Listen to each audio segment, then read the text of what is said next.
बुल्ढाना जिले में 2024 में फसल बीमा से वंचित 35,000 किसानों का मामला अब निर्णायक दौर में पहुंच गया है। जिलाधिकारी डॉक्टर प्रवीण देवरे की अध्यक्षता में हुई अहम बैठक में किसान नेता रविकांत तुपकर ने बीमा कंपनी की कथित मनमानी को लेकर किसानों के पक्ष में ठोस सबूत प्रशासन के सामने रखे हैं। अब पूरे मामले के रिपोर्ट और प्रस्ताव जिला फसल बीमा शिकायत निवारण समिति के जरिए राज्य सरकार को भेजा जाएगा। वहीं रविकांत तुपकर ने चेतावनी दी कि जब तक हर पात्र किसान को उसका हक नहीं मिलता तब तक उनका संघर्ष जारी रहेगा।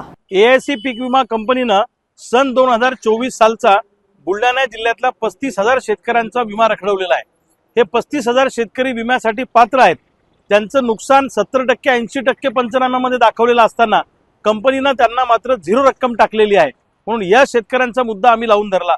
2025 सालचे सुद्धा लाखो शेतकरी पीक विम्यापासून बुलढाणा जिल्ह्यातले वंचित आहेत। म्हणून ही मागणी आम्ही अन्नत्याग आंदोलनामध्ये केली होती।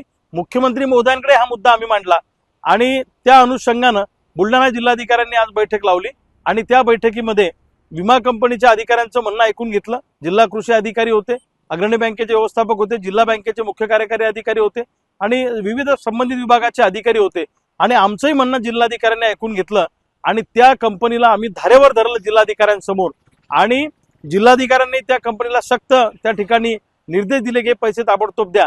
जिल्हाधिकारी आता हा सगळा अहवाल आणि जिल्हा तक्रार निवारण समितीचा प्रस्ताव राज्य सरकारकडे पाठवणार आहे। 2024 आणि 2025 चा बुलढाणा जिल्ह्याचा एक रुपया विमा कंपनीकडून वसूल केल्याशिवाय आम्ही राहणार नाही अशी आम्हा सगळ्या शेतकऱ्यांची भूमिका आहे।